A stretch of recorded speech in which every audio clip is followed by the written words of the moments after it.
Welcome back दोस्तों। तो finally आज हम लोग नए चैप्टर में आ चुके हैं, अध्याय 3 दो चर वाले रैखिक समीकरण। इससे पहले पार्ट 1 और पार्ट 2, लेसन 1 और लेसन 2 हम लोगों ने कंप्लीट करा दिया है। ऑल एक्सरसाइज हो चुका है, एक्स्ट्रा भी कराया है। आप लोगों को पता होगा तो आजकल सिलेबस चेंज हो गया है। 2024-25 का जो सिलेबस है उसमें से बहुत सारे प्रश्नावली कट चुके हैं। तो आप लोग बताओ कि मैं न्यू सिलेबस पर बेस्ट क्वेश्चन कराऊं कि पुराने सिलेबस को ही रहने दूं। जैसे कि अगर पुराने सिलेबस में बात करें तो ये वाला जो प्रश्नावली है ये कट चुका है, इसको नहीं पढ़ना है। तो अगर आप लोग कहोगे तो इसको नहीं पढ़ाएंगे। बाकी मैं तो कहता हूँ कि इसको पढ़ लो ताकि आप लोगों को थोड़ा समझ में आए। वैसे कुछ ज़्यादा है नहीं, बस 3 प्रश्न है। तो चलो देखते हैं इसको। और बाकी अगर आप लोगों को बुक में ये वाला प्रश्नावली है और सर अगर बोल रहे हैं पढ़ने के लिए तो इसको पढ़ना चाहिए। बाकी आप इसकी भी कर सकते हो अगर नहीं पढ़ना होगा तो। बाकी चलिए इसको देखते हैं। तो क्वेश्चन देखो, प्रश्नावली 3.1 में हम लोगों ने पाठ का नाम है दो चर वाले रैखिक समीकरण। तो हम लोगों ने चार अचर तो देख ही लिया है कि क्या होता है। रैखिक समीकरण भी देख लिया है जिसका घात 1 होता है, ठीक है। तो उसको भी हम लोग देख चुके हैं। तो अब चलो देखते हैं। आफ्ताब अपनी पुत्री से कहता है 7 वर्ष पूर्व मैं तुमसे 7 गुनी आयु का था। क्वेश्चन नंबर पहला है, ठीक है। तो क्वेश्चन को पहले ध्यान से पढ़ते हैं। आफ्ताब अपनी पुत्री से कहता है, ठीक है, 7 वर्ष पूर्व मैं तुमसे 7 गुनी आयु का था। 7 वर्ष पूर्व, पूर्व बोला है यानी कि पहले। अब पहले बोलेगा तो क्या लगेगा? माइनस। माइनस लगेगा ना, क्योंकि पहले बोला है। तो 7 वर्ष पूर्व मैं तुमसे 7 गुनी आयु का था। आफ्ताब अपनी पुत्री से कहता है कि 7 वर्ष पहले जो है मैं तुम्हारी आयु से 7 गुनी आयु का था। अब से 3 वर्ष बाद, बाद बोला है मतलब कि प्लस प्लस लगेगा। तो 3 वर्ष बाद मैं तुमसे केवल 3 गुनी आयु का रह जाऊंगा। यानी कि जो उसकी पुत्री की आयु है उसके 3 गुना वह रह जाएगा, ठीक है। क्या यह मनोरंजक है? ये ब्रैकेट में लिखा है। ऐसे ही इस स्थिति को बीजगणितीय रूप में सबसे पहले व्यक्त करना है आप लोगों को, मतलब एक समीकरण इक्वेशन बनाना है और उसके बाद ग्राफीय रूपों में व्यक्त करना है। चलो आसानी से इसको समझते हैं और करते हैं। हम लोग लिखेंगे हल।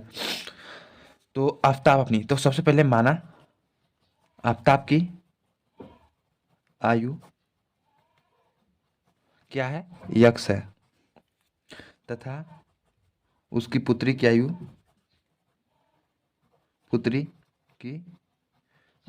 क्या है? वाई है, ठीक है। इस तरीके से हम लोग मान लेंगे। अब उसके बाद क्या बोल रहा है? 7 वर्ष पूर्व, 7 वर्ष पूर्व है तो अब लिखते हैं 7 वर्ष पूर्व। 7 वर्ष पूर्व आफ्ताब की आयु क्या? आफ्ताब की आयु। अब 7 वर्ष पूर्व आफ्ताब की आयु बोला है तो मतलब कि माइनस लगेगा। तो यहाँ पर आफ्ताब की आयु एक्स थी तो यहाँ पर x-7 हो जाएगा, ठीक है। तो आफ्ताब की आयु x-7 हो गया। और उसकी पुत्री की आयु क्या हो जाएगी? उसकी पुत्री की आयु, उसकी पुत्री की आयु क्या थी? उसकी पुत्री की आयु वाई, तो y-7 हो जाएगा। 7 वर्ष पूर्व की बात बोला है तो पूर्व मतलब कि -7।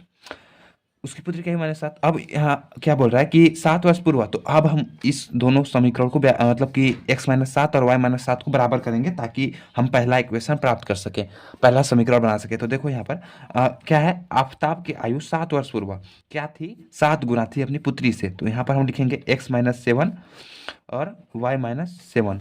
तो ये है आफ्ताब की आयु, यह है उसकी पुत्री की आयु। तो आफ्ताब की आयु 7 वर्ष पहले क्या थी? तो 7 वर्ष पहले इसकी आफ्ताब की आयु क्या थी? 7 गुना थी अपनी पुत्री की आयु की। तो हम लोग किस में मल्टीप्लाई करेंगे? तो देखो जो छोटा रहेगा उसी में तो मल्टीप्लाई करेंगे। जैसे कि आफ्ताब की आयु, अब मतलब कि आफ्ताब तो बाप है अपनी पुत्री का, ठीक है। तो अब मतलब कि बाप की आयु में थोड़ी मल्टीप्लाई करेंगे हम लोग, बेटी की आयु में मल्टीप्लाई करेंगे ना, ताकि बाप की आयु पता चल सके। तो जो x-7 है ये आफ्ताब की आयु है और ये उसकी बेटी की आयु है। तो आफ्ताब की आयु 7 वर्ष पहले 7 गुना थी अपनी बेटी की आयु के। तो ये हम लोग 7 से मल्टीप्लाई कर दिया उसकी बेटी की आयु में, ठीक है।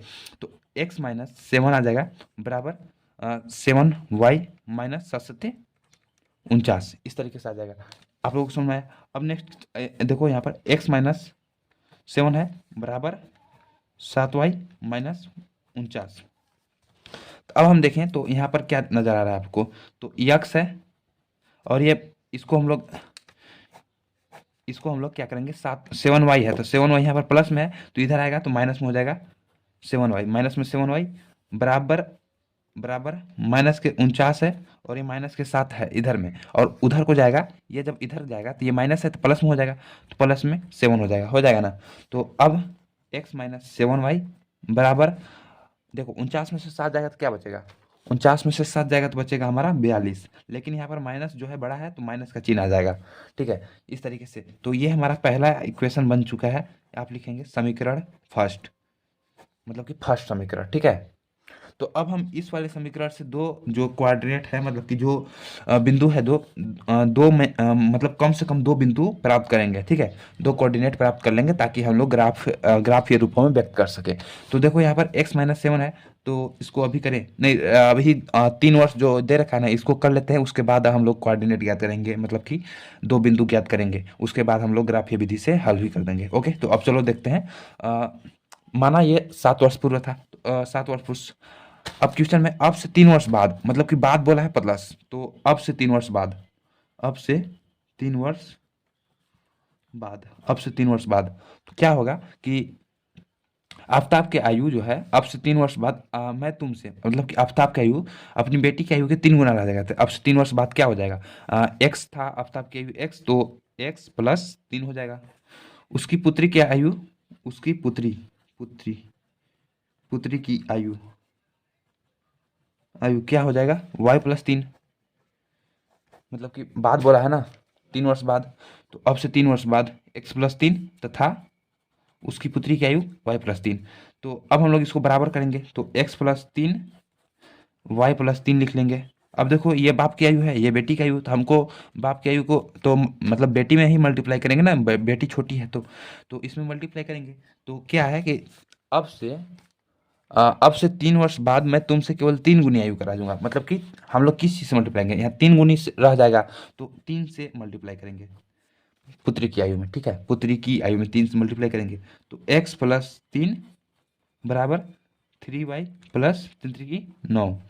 अब देखो यहाँ पर x+3 बराबर 3y+9, तो यहाँ पर क्या हो जाएगा, ये यक्स और ये प्लस में 3y है, तो इधर आएगा, तो -3y बराबर 9, और ये प्लस में 3 है तो -3, तो यहीं पर कर लेते हैं। तो x-3y और 9 में से 3 जाएगा तो 6। तो ये बन गया हमारा इक्वेशन नंबर दूसरा, समीकरण सेकंड। देखिए समझ में आ चुका होगा आपको, ठीक है। यहाँ पर x+3 था, 3y+9, तो ये देखो प्लस में 3y है, तो ये इधर आएगा तो माइनस में, और फिर हम लोगों ने इसको प्राप्त कर लिया। तो यहाँ पर देखो हमको एक समीकरण ये और एक ये, तो अब हम कोऑर्डिनेट ज्ञात कर लेंगे, दो कोऑर्डिनेट ज्ञात कर लेंगे। तो चलो यहीं पर कोऑर्डिनेट कर लेते हैं ज्ञात। तो पहला इक्वेशन के लिए करते हैं, तो समीकरण एक के लिए, समीकरण एक के लिए, समीकरण एक के लिए कोऑर्डिनेट बिंदु, या फिर आप लिखेंगे बिंदु के लिए, बिंदु मिनिमम हमको दो बिंदु ज्ञात करना है ताकि हम ग्राफीय रूप विधि से इसको निरूपित कर पाएँ। तो देखो यहाँ पर x-7y है, तो समीकरण को तो लिखने की जरूरत नहीं, लिख लेते हैं x-7y बराबर -42। तो हम लोग इस तरीके से डब्बे बना देंगे, ठीक है, इस तरीके से डब्बा बना लेंगे। यहाँ पर हो जाएगा, यहाँ पर x, यहाँ पर y। तो सबसे पहले देखो इस वाले समीकरण में हम लोग क्या करेंगे कि एक बार x बराबर 0 रखेंगे। देखिए आप लोग इस समीकरण में इसका वैल्यू ज्ञात करने के लिए ना, कोऑर्डिनेट ज्ञात करने के लिए आप कोई भी संख्या रख सकते हैं, 0, 1, 2, 3, 4, 5, बस एक समीकरण में उसको दो बार रिपीट नहीं करना है, ठीक है। तो जैसे कि हम क्या करेंगे, x बराबर 0 रखेंगे, तो x बराबर 0 रख लेंगे, तो एक बार हम x बराबर 0 रख लेंगे, ठीक है, तो x बराबर 0 लिखेंगे, तो x बराबर 0 रखेंगे तो y बराबर क्या आ जाएगा, देखो जैसे कि यहाँ पर 0 है, x बराबर 0 रख लिए, तो -7y बराबर -42, माइनस से माइनस कैंसल, और 7×6 = 42, तो y बराबर 6 आ जाएगा ना। तो y बराबर 6 लिख देंगे, ठीक है। उसके बाद अब क्या रखेंगे, अब देखो यहाँ पर x बराबर 0 रख चुके हैं, तो अब हम y बराबर एक बार 0 रख देंगे, तो y बराबर 0 रखेंगे, तो y बराबर जब 0 रखेंगे तो इस वाले पूरा टर्म है ये 0 हो जाएगा, ठीक है, ये पूरा टर्म 0 हो जाएगा, क्योंकि y बराबर 0, तो 7 × 0 करेंगे तो 0, तो x बराबर क्या हो जाएगा, -42, x बराबर क्या हो जाएगा, -42, ठीक है। हमारे पास ये जो बिंदु है वो प्राप्त हो गया। अब चलो हम लोग समीकरण एक के लिए तो हो गया, अब समीकरण दो के लिए देखते हैं। तो यहीं पर देख लो, समीकरण दो के लिए बिंदु, ठीक है, समीकरण दो के लिए। तो अब समीकरण दो के लिए हम वही करेंगे, खाना बना लेंगे, कुछ इस तरीके से डब्बे बना लेंगे, ठीक है। यहाँ पर हो जाएगा यहाँ पर x, यहाँ पर y। अब हम लोग देखो इस वाले समीकरण के लिए हम लोग कर रहे हैं, इस वाले समीकरण के लिए तो हम एक बार x बराबर 0 रखेंगे। तो x बराबर जब यदि हम 0 रखेंगे तो 0 माइनस 3y बराबर 6, तो 3 दूनी 6 हो जाएगा। तो यहाँ पर y बराबर -2 हो जाएगा। तो y बराबर -2। अब x बराबर 0 हो चुका है, तो y बराबर हम एक बार 0 रख देंगे। तो y बराबर 0 रखेंगे तो क्या होगा, अब देखो x -3 गुणे 0 बराबर 6। तो x और ये पूरा टर्म 0 हो जाएगा बराबर 6। तो क्या हो जाएगा हमारा x बराबर 6। ठीक है, हमने एक बार x बराबर 0 रखा तो -2 हुआ, और y बराबर 0 रखा तो 6 प्राप्त हुआ। तो ये हमारे दो बिंदु प्राप्त हो चुके हैं कुछ इस तरीके से, देखो यहाँ पर। तो अब चलो हम लोग यहाँ पर लिख लेते हैं। नेक्स्ट ग्राफ में हमको बनाना है, ग्राफ बिंदु से निरूपण करना है ना, तो ग्राफ बना लेते हैं। तो देखो हमारे पास यहाँ पे बिंदु क्या क्या प्राप्त हो चुका है। बिंदु यहाँ पर हमारा जो है मान लो इसको P, इसको Q, इसको R, इसको S। तो P बिंदु क्या है हमारा 0, 6, और Q बिंदु क्या है -42, 0, और R बिंदु क्या है, R बिंदु हमारा है 0, -2, और हमारा यस बिंदु क्या है, यस बिंदु है 6, 6,0। ठीक है, तो ये हमारे बिंदु ज्ञात हो चुके हैं। अब चलो हम लोग एक ग्राफ बना लेते हैं और उसमें निरूपित करते हैं इसको। तो कुछ इस तरीके से हम लोग लेंगे इंची, और यहाँ पर इस तरीके से इतना बड़ा हम लोग मान के और एक ग्राफ खींच लेंगे। आप लोगों को ग्राफ पेपर मिलेगा एग्जाम हॉल में, तो वहाँ पर आप ग्राफ पेपर में आसानी से कर सकते हो। तो देखो यहाँ पर ये वाला जो इधर का होता है ना, ये होता है आपका x, और इधर का जो होता है, इधर का होता है x डैश, x माइनस बोले तो कि यहाँ पर ये मतलब कि ऋणात्मक संख्या वाली होगा। ठीक है, और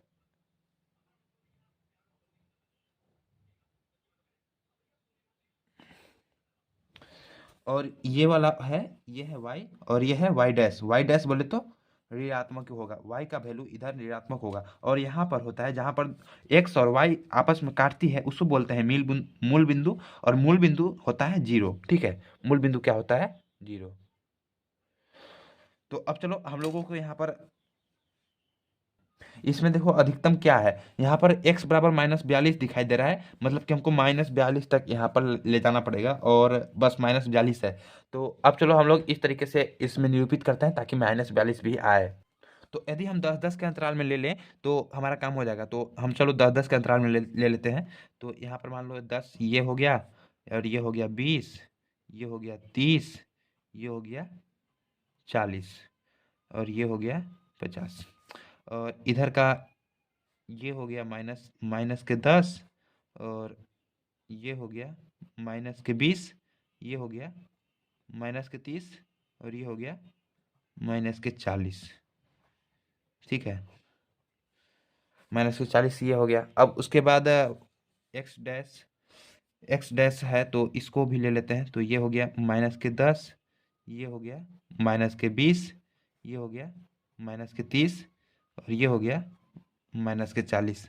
अब ऊपर में ये तो 0 है अपना। ठीक है, और ऊपर में भी ले लेते हैं। तो ये हो गया प्लस का 10, और ये हो गया 20, ये हो गया 30, ये हो गया 40। अब हमको निरूपित करना है क्या, आप लोग यहाँ पर देखिए बिंदु क्या क्या है। बिंदु है पहला 0,6। तो पहले 0,6 है, तो 0 यानी कि x अक्ष पर 0 देखो, तो 0 तो यही होगा, x अक्ष पर 0 यही है, तो यही हो गया 0। और 6 हमारा y अक्ष पर देखो, 6 कहाँ पर है, y अक्ष पर 6 बोले तो देखो ये 10 है, तो इसका मतलब कि यही यहाँ पर होगा 5 से 1 ऊपर, तो यहाँ पर आधा इसका 5 ये हो गया, और ये हो गया 6, हो जाएगा ना। आप लोग देखो ये 6 हो गया। ठीक है, ये 6 हो गया। तो यहाँ पर देखो ये जो है, ये ये हमारा 0,6 का पॉइंट निकल गया। ठीक है, 0,6 का पॉइंट निकल गया। आप इसको अगर इसको चाहते तो 5 के अंतराल में लेते तो और स्पष्ट रूप से इसको देख पाते। तो एक बिंदु तो हो गया। अब हमारा देखो दूसरा बिंदु है दूसरा बिंदु क्या है, -42 और 0, -42 और 0। तो -42 और 0 है, तो -42 देखो कहाँ पर, एक्स अक्ष में -42, तो ये है माइनस वाला एक्स, तो ये है 40, ये 41, ये 42, यहाँ पर कुछ आएगा, यहाँ पर आएगा। और क्या था, -42 और 0, तो 0 तो यही आएगा। तो ये हो गया -42, जीरो। ठीक है, ये हो गया -42 और जीरो। अब उसके बाद देखो आर एक और है 0, -2। तो एक्स अक्ष पर 0 और -2 वाई अक्ष पर, तो यहाँ पर 0 हो गया। और -2 ये देखो वाई डैश है माइनस वाला, तो यहाँ पर ये हो गया -2। तो ये हो गया 0, -2, 0, -2। अब एक है 6, 0, तो 6 हमारा एक्स अक्ष पर 6 देखो कहाँ पर है। एक्स अक्ष पर 6 हमारा ये हो गया 6 और -0, तो ये, तो कुल मिलाकर ये हो गया 6, 0। यार ये तो बहुत पास पास हो गया ना। तो पहला इक्वेशन का जो कोऑर्डिनेट था वो P और Q था, यानी कि 0, 6 और -42, 0। तो इसको मिला लेंगे, तो ये है 0, 6 और ये है -42। तो ये इस तरीके से मिलेगा, ये मिलेगा इस तरीके से। ठीक है, इस तरीके से ये मिल जाएगा। तो ये समीकरण 1 के लिए हो जाएगा, समीकरण 1। ठीक है, समीकरण 1 के लिए ये वाला हो जाएगा -42, 0 और 0, 6। अब दूसरा है 0, -2 और यस 6, 0। ठीक है, तो देखो यहाँ पर 0, -2 और 0, 6, ये वाला उल्टा लिखा है, ये 6, 0 है। ठीक है, तो ये देखो ये यहाँ पर, ये यहाँ पर थी, ये मिलेगा कुछ इस तरीके से। तो इसको मिला लेते हैं, ये मिल गया। तो इस तरीके से ये मिलेगा। तो ये हमारा समीकरण 2 का हो गया, समीकरण 2। तो कुछ इस तरीके से इसको निरूपित करना था, तो ये हम लोगों ने निरूपित कर दिया है। आप लोगों को थोड़ा सा समझने में परेशानी हो रही होगी, तो कोई बात नहीं, आप लोग कमेंट करना, एक बार फिर से समझाएंगे। वैसे तो समझ में आ जाना चाहिए मैं जो कह रहा हूँ। आप लोगों को आता होगा, नहीं आ रहा है तो चलो अभी 2 क्वेश्चन और है, तो उस क्वेश्चन में मैं आपको समझा दूंगा। ओके, चलो नेक्स्ट क्वेश्चन बढ़ते हैं।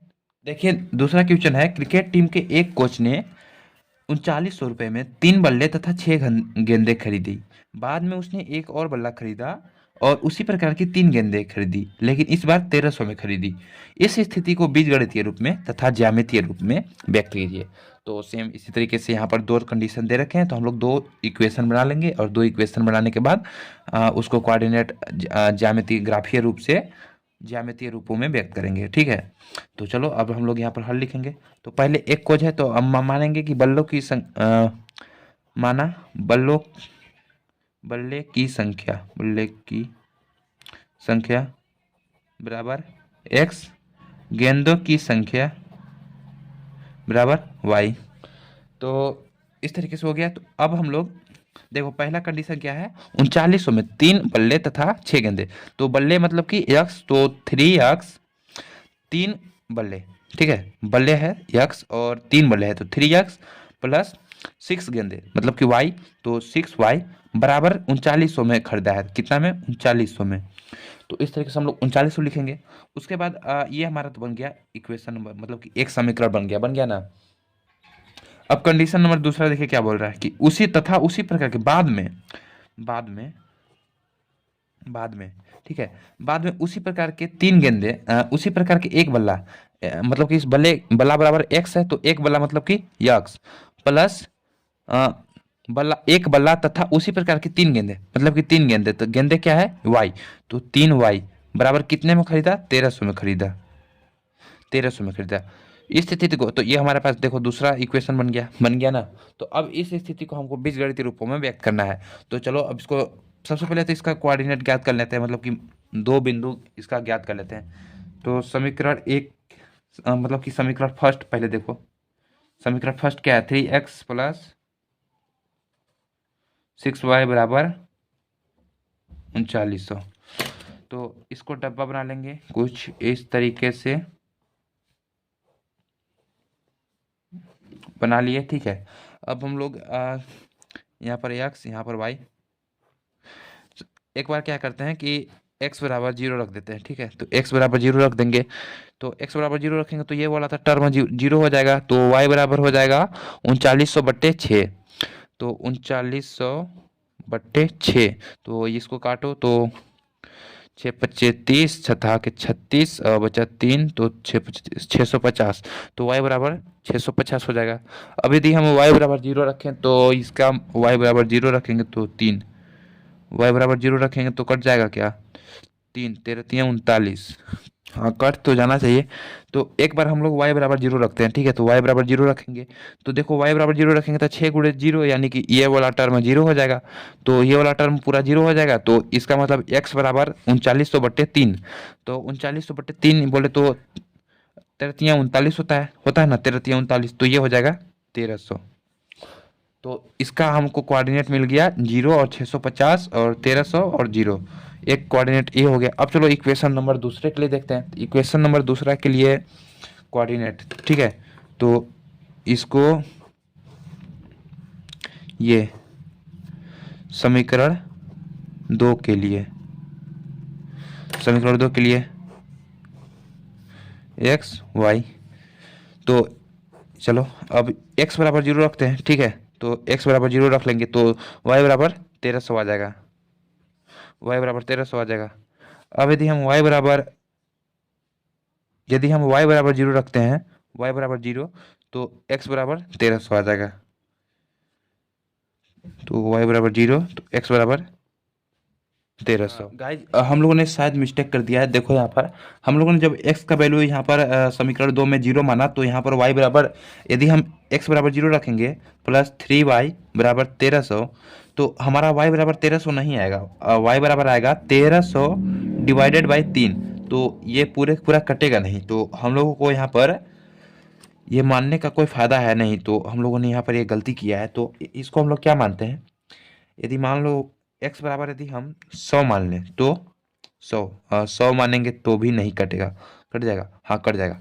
यदि x बराबर हम लोग 100 माने, यदि यदि यदि x बराबर 100, तब ये कट जाएगा, ठीक हो।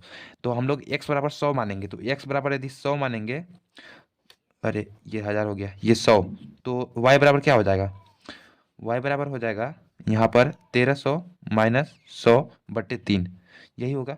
तो बराबर y बराबर 1300 में से 100 जाएगा तो 1200/3 यानी कि 400। तो हमारा ये आएगा 400, न 1300 नहीं आएगा, 400 आएगा। तो ये हमारा इक्वेशन बनकर तैयार है। हम लोगों ने थोड़ा सा गलती किया था, चलो अब इसको सुधार दिए हैं। तो लेट्स गाइस, चलो हम लोग ग्राफ खींचते हैं।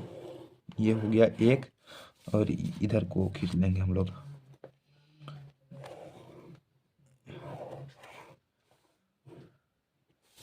तो कुछ इस तरीके से, तो ये हो गया हमारा क्या, एक्स, और ये हो गया एक्स डैश, एक्स माइनस, और ये हो गया वाई, और ये हो गया वाई माइनस, ठीक है। कुछ इस तरीके से। तो ये हमारा हो गया बिंदु 0, और हमको यहाँ पर देखो 1300, यहाँ पर 650। तो हम लोग क्या करेंगे, 100 के अंतराल में लेंगे, 100 के अंतराल में लेंगे, ठीक है। तो हम लोग यहाँ पर 100, यहाँ पर 200, या फिर 100, हम लोगों को यहाँ पर देखो क्या दिया है, 1300 तक जाना है ना। तो हमको x में 1300 तक जाना है, तो हम लोग एक काम करते हैं, 200 के अंतराल में लेते हैं। 200, 400, 600, 800, 1000, 1200, 1400, ठीक है। हम लोग 100 के 200 के अंतराल में लिए हैं, ताकि हम लोगों का 1300 आ जाए। नहीं तो हम लोगों को बहुत खींचना पड़ता है पूरा लंबा एकदम, तो उतना लेने से फायदा नहीं। अब ये देखो इधर का है तो इधर के माइनस में जाएगा, तो माइनस में कितना हम लोगों का है, माइनस माइनस में तो है ही नहीं, तो माइनस में तो हम लोगों को लेने की ज़रूरत ही नहीं है। देखो कोई भी पॉइंट माइनस में नहीं है, तो माइनस में नहीं लेंगे, चलो प्लस में ही लेते हैं सब। तो ऊपर की ओर चलते हैं, तो ऊपर की ओर हमारे 600 तक है, तो यानी कि 600 तक है ना। तो इसको कितने के अंतराल में लें, इसको 100 के अंतराल में ले लें क्या, चलो 200 के अंतराल में लेते हैं, 200 के अंतराल में लेते हैं, ठीक है। 200, 400, 600, 800, ठीक है। तो इस तरीके से हम लोगों ने पैराग्राफ ग्राफ खींच लिया है। तो अब हमको बिंदु देखो, समीकरण 1 में बिंदु क्या है, 0 कॉमा, समीकरण 1 में देखो, समीकरण 1 में बिंदु 0 जीरो 650 है। और एक बिंदु है, मान लो इसको P मान लेते हैं, इसको मान लेते हैं Q बिंदु। Q क्या है? 1300 जीरो, 1300 जीरो। और समीकरण 2 में क्या है? बिंदु देखो यहाँ पर, इसको PQ R मान लेते हैं। R क्या है?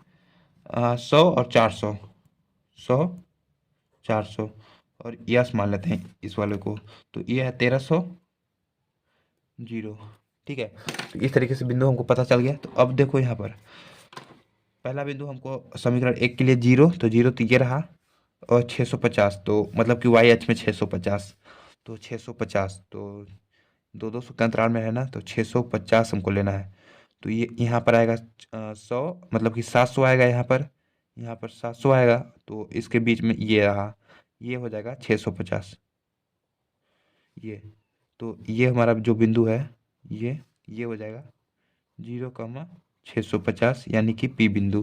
ठीक है, ये हो जाएगा। उसके बाद क्यू, देखो 1300 और जीरो, तो यक्स अक्ष में देखो 1300, तो इसीलिए हम लोगों ने दो दो सौ का अंतराल लिया ताकि 1300 तक पहुंच सके। तो ये 1400 और ये 1200, तो ये रहा 1300। ठीक है, तो ये हो जाएगा 1300।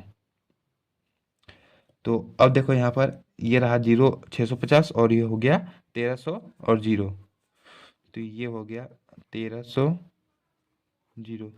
तो अब यहाँ पर है, तो यहाँ पर है, तो इसको हम लोग मिला देंगे, कुछ इस तरीके से मिलाएंगे। तो ये समीकरण 1 के लिए ये हो गया एक, और समीकरण दो के लिए आर देखो क्या है। तो ये है सबसे पहले 100, तो 100 ये रहा, ये 200 और जीरो, तो ये हो गया 100। और ऊपर की ओर 400, तो 400 ये रहा, तो ये हो जाएगा अपना 100 और 400। तो ये हो जाएगा 100 और 400 ना, 100 400। ये, उसके बाद यस है 1300, तो 1300 देखो यहाँ पर है, 1300 यही है अपना, और जीरो, 1300 जीरो। तो यहाँ पर ये वाला पॉइंट ये देखो ये है। ठीक है, तो ये कुल मिलाकर यहाँ पर आएगा, तो ये, तो इसको यहाँ पर इस तरीके से मिला देंगे। तो ये मिल गया। तो ये देखो, ये बिंदु यहाँ पर देखो, ये था, ये था, ये, तो ये यहाँ से इस तरीके से हमको मिला दिए ये वाला। तो ये हो गया समीकरण 1 के लिए, समीकरण 1। और ये समीकरण 2। आप लोग समीकरण को भी लिख देना इसमें, तो अच्छा रहेगा। तो ये हो गया निरूपण, तो ये हो गया ग्राफीय विधि से हल। तो अब नेक्स्ट क्वेश्चन देखते हैं। तो ऊपर आप लोगों को स्क्रीन पर क्वेश्चन दिखाई दे रहा है, मैं इसका सॉल्यूशन कर देते हैं। तो क्वेश्चन देखो, 2 kg सेब है और 1 kg अंगूर का मूल्य किसी दिन 160 रुपये था। ठीक है, एक महीने बाद 4 kg सेब और 2 kg अंगूर का मूल्य 300 रुपये हो जाता है। तो इसको भी बीजगणितीय तथा ज्यामितीय रूप में व्यक्त करना है। तो ओके, तो किसी दिन पर मानो, पहला कंडीशन है, तो स्थिति फर्स्ट क्या है? 2 kg सेब, तो सेब बोले तो इसको x मान लेते हैं, सेब x, और अंगूर y मान लेते हैं, अंगूर y। तो 2 kg सेब यानी कि 2x प्लस 1 kg अंगूर, तो हम लोग y मान लेंगे। 2x प्लस y बराबर कितना था? 160 रुपये, 160। तो ये तो हो गया इक्वेशन नंबर 1, समीकरण 1। और फिर स्थिति 2, 1 महीने बाद। स्थिति सेकंड क्या है? 1 महीने बाद। तो 1 महीने बाद क्या है? 4 kg सेब यानी कि 4x प्लस 2 kg अंगूर यानी कि 2y बराबर कितना है? 300 रुपये, 300 रुपये। तो ये हो गया हमारा स्थिति 2। तो इसमें से देखो यहाँ पर 2 कॉमन आ रहा है, तो इसको 2 कॉमन ले लेंगे, तो ये हो जाएगा 2x प्लस वाई बराबर 300। तो 2x प्लस वाई बराबर 300/2, यानी कि 2x प्लस वाई बराबर 150। तो ये हो गया इक्वेशन सेकंड। तो ये इक्वेशन फर्स्ट, ये इक्वेशन सेकंड। ठीक है, तो इसका चलो दो बिंदु प्राप्त करते हैं। समीकरण 1 2x प्लस वाई बराबर 160, तो ये हो गया, इस तरीके से हम लोग बना लेंगे। ठीक है, तो एक्स वाई, एक बार क्या करते हैं कि x बराबर 0 मान लेते हैं। तो x बराबर 0 मानेंगे तो क्या हो जाएगा, तो ये वाला पूरा टर्म तो 0 हो जाएगा, तो y बराबर हो जाएगा 160। और यदि y बराबर 0 मान लें, y बराबर 0 मान लें तो ये हो जाएगा y बराबर 0, तो x बराबर हो जाएगा 160/2 यानी कि 80। ये बन गया कोऑर्डिनेट, ये हो गया p और ये हो गया q कोऑर्डिनेट। अब समीकरण 2 हो जाएगा 2x प्लस वाई बराबर 150। तो इसको भी बना लो।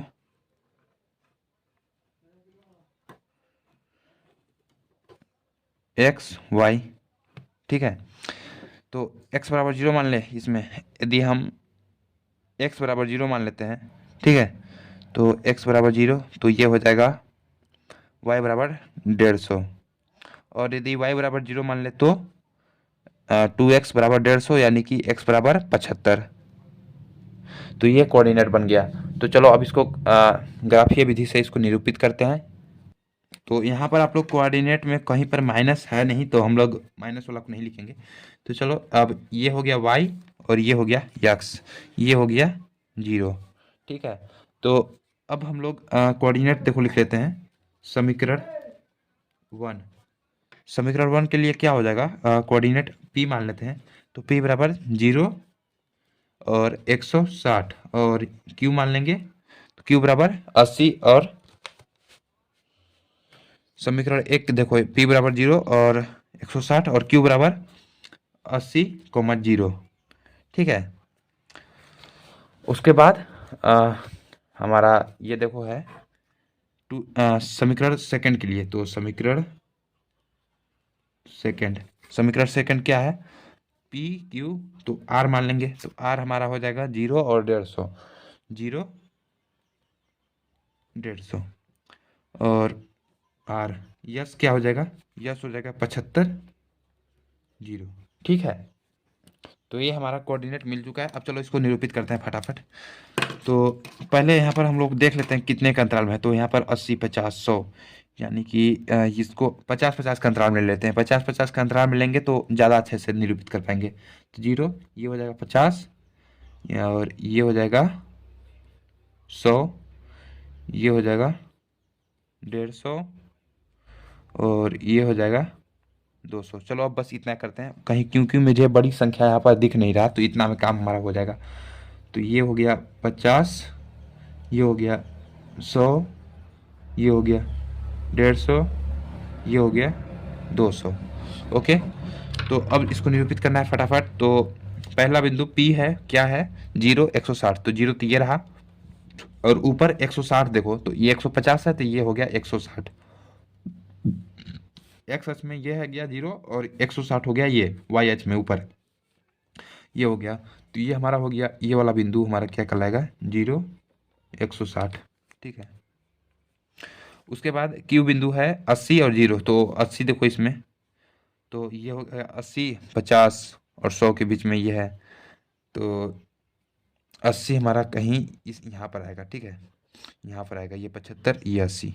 तो 80 यहाँ पर आ गया। ठीक है, तो इसको और 0 ये रहा, तो ये हो गया 80 0, ये वाला बिंदु। उसके बाद ये वाला समीकरण देखो, तो इसको मिला देते हैं।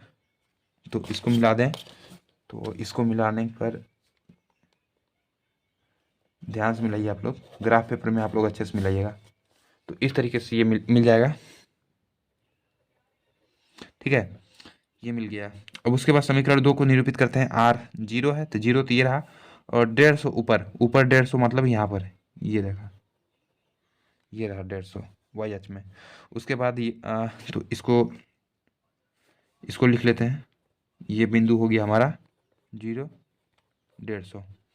उसके बाद यस 75 देखो, तो 75 ये रहा, 75 और 0 ये, तो ये बिंदु हमारा 75,0 ये। तो अब इसको मिला देंगे, तो ये हमारा किस तरीके से मिलेगा, ये हो गया 0 150 और ये हो गया 75 0। तो इसको मिला देंगे कुछ इस तरीके से। ठीक है, तो ये एकदम पूरा समांतर रेखा एकदम आ गया है यहाँ पर। तो ये हो गया समीकरण 1 और ये हो गया समीकरण 2। तो इस तरीके से अगर आप लोग 25-25 के अंतराल में लेते तो इसका ग्राफ और अच्छे से स्पष्ट रूप से दिखाई देता। तो चलो कोई बात नहीं, ये हो गया हमारा पूरा चैप्टर मतलब कि प्रश्नावली 3.1 समाप्त। अब मिलेंगे आप लोगों से नेक्स्ट वीडियो में। Thanks for watching.